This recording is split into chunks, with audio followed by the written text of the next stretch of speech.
Alright. Welcome back to Yashahime Princess Half Demon Anime Review Episode 24. Last episode discussed the final episode of the season. This one, like in the case of what we did for ReZero, this is going to be discussing my final thoughts on Season 1 of the show. The reason why I decided to get this one a bonus video, because I don't like leaving episode videos on an odd number. That's particularly a bad look for me if I do that. So, leave it off an even number. 24. Basically the same amount of episodes the actual series does. Though the first episode for this particular one, I actually discussed the first episodes of the series. Though I was watching the dub. I decided to watch the dub purely because basically I like dub. And I've never had a problem with Viz Media dubs. Never. I've never had a problem with them. I thought they were always really good. None of the characters I've seen any of the dub I've watched from either Viz Media or even Funimation have done a terrible job. And unlike 4Kids, they don't edit their damn anime. They don't edit the anime that they're basically doing. Though I think Funimation did do it for like one episode, maybe. I'm not sure. Yeah, but in the case of what this season did, it was a damn good season. It did have a couple weak episodes per se. Mostly put some episodes. There was a couple episodes of the season. I kind of felt as though they really progressed the series. Like that one demon where they killed off an episode. I think it was 15. I think it was. No, it was 15. It was more like 12. I think it was before they had the critical point episodes, where he killed this demon and says, "Oh yeah, she hates Shimmeru," and he doesn't explain in episode 18 what it is. Now, there's a few very important episodes this season. I mean, obviously, the pilot is very important, along with episode 7, which leads into the pilot. The first, like, pretty much a lot of the episodes are pretty much very important to the series. And I do appreciate the anime does bother to answer what the heck happened to Kagome and Inuyasha. Though, there's one question I have frequently asked every episode of this review series. And as far as I can tell, I don't know if they're saving him for season 2. But my question is, what the heck happened to Shippo? Yes, an absolute great character. I think that the guy who voiced the Raccoon Dog demon who appears this season, I think it's the same voice actor. But what happened to Shippo? That's a question I've asked. I mean, at least in the case of Moroku and Sango. At least they're still around. Thank you for not sending them off to another dimension like you do Inuyasha. Yeah, what happened to Inuyasha Kagome was quite strange. And in fact, you had to wait, get this, you had to wait 14 episodes in, roughly almost halfway through the season, over half the season, to finally figure out what the heck happened to the stars of the previous series. Well, at least that basically, some people may not be getting a little impatient, basically like, hey, can we figure out exactly what the heck happened to the stars, the franchise? What the heck happened to them? So, at least they didn't die. Yeah, they didn't die. I like the fact they were just sealed off in their dimension. They're sealed in the same dimension where Inuyasha's father's body is, which is interesting, despite the fact they say his ashes are the place they went to in these first episodes. So, I fact his actual bones are in another dimension. Yeah, I thought that was kind of weird. I don't know if it's a bit of a retcon or something. I'm not sure what it was. I thought it was kind of weird. Yep. I thought the new villain himself was actually quite interesting. His henchmen, they're very bland characters, and they basically, are so simple. Like they had this one parallel. There's actually a couple of them. Kinemon, he basically popped up, after his debut episode. Now, the first two parallels they introduced in the series, they got killed off in their debut episode. Kinemaro basically popped up for 7 episodes. I'm not really sure what was the purpose of keeping this guy alive. Where he popped up for 7 episodes, finally they killed this guy off. And as for the last guy, the one who ate monks, yeah, I thought it was kind of weird they kept this guy around. At least the other guy basically had kind of a reason. This other guy, they really had no reason to keep this guy around for so long. I thought it was a nice touch that Moroku popped off for a few episodes.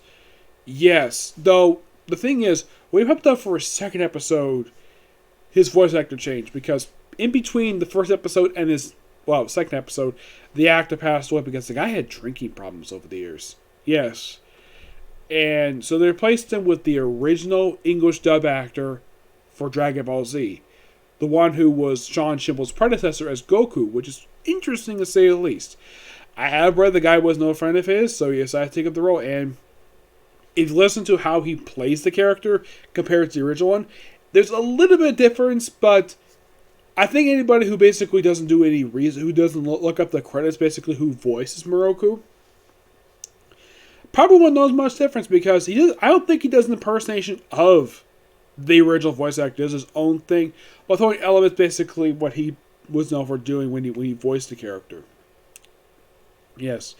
One character, there was a couple of characters appeared from the previous series who did really, nothing whenever they showed up. And that was Kaede and Kohaku.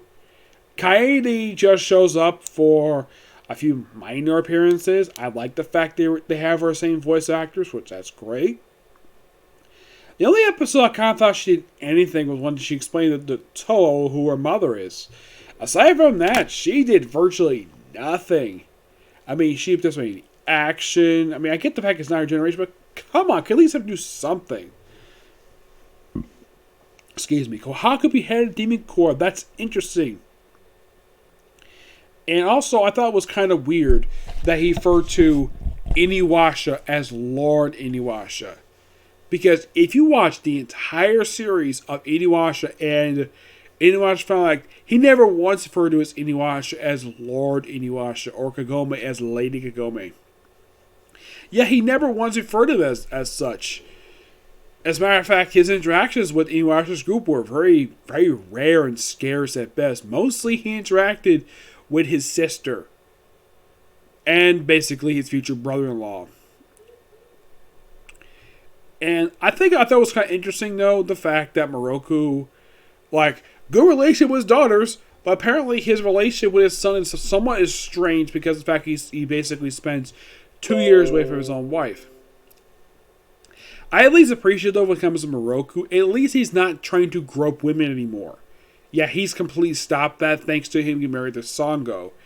And I thought it was very cool the fact they brought back, there was this one character he popped up for an episode of this series, popped up for a couple episodes of the previous series, and that was that girl who was the granddaughter of a bat demon. I thought it was interesting that they brought the character back. Yeah, I was kind of surprised to see her. I mean, I didn't know initially who she was until she mentioned about her power. It's like, wait, yes, I do remember her.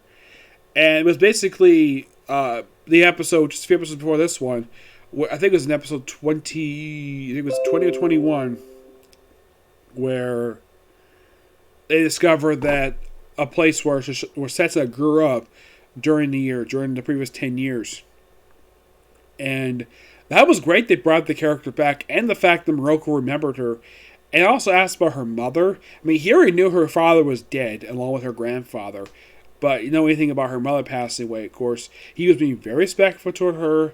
Though in the case, I think of the flashback, that was just a few short years just after after Inuyasha Kagome disappeared.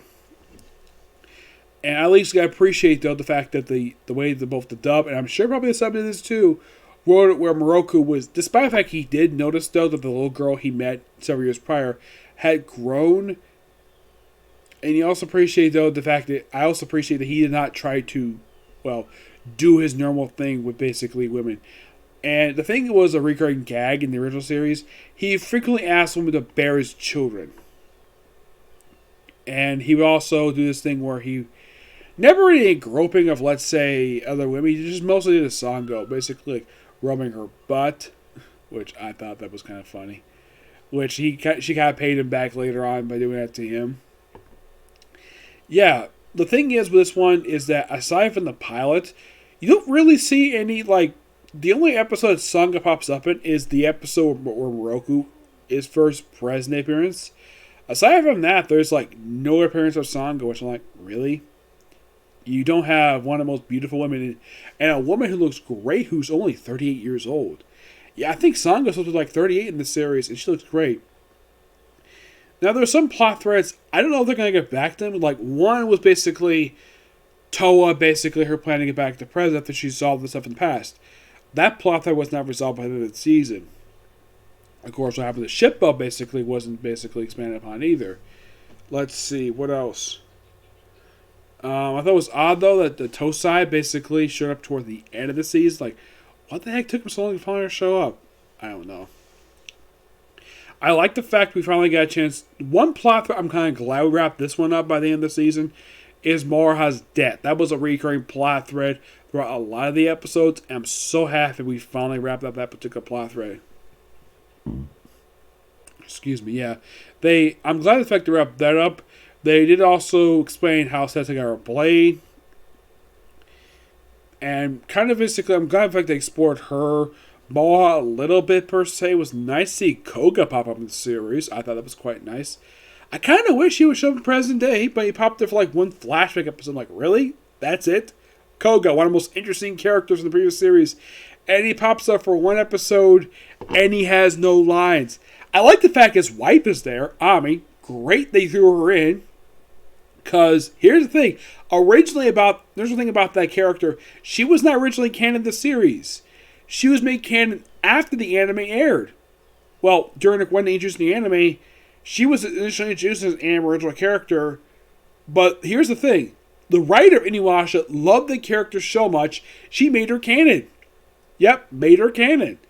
And was mentioned in the series finale, in the manga, that Koga finally married Ami. And in the anime, they actually showed the wedding. Yeah.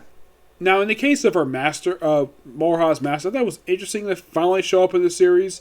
Like they mentioned her several times. Finally show up, and she gets killed off after her debut episode. I kind of wish they would have kept her on a little bit longer, but it was due to the armor she was wearing, where apparently every time she used it, it kept shrinking on her. To the sole point they could have killed her. Yeah. But in the case of the season overall, it's a great season. And I'm looking forward to season 2, which starts up in the fall. Which is just in about, I'd say because fall's in like October-ish, I'd say about 5 months. Not that too long per se. So basically that's when the season starts up. I would not be surprised if basically did the same thing they did with this season, where they waited, I think it was about 3 episodes. No, I think it was 2 episodes in when they actually aired the first episode dub. I wouldn't be surprised if for season 2. I'm looking forward to it. Though I think if it does start in October, it means at the same time as Rising the Shield Hero. Yep. But yeah, that's a particular view. Then my next view, which will be the hidden dungeon only I can enter. Okay? Next video. Bye.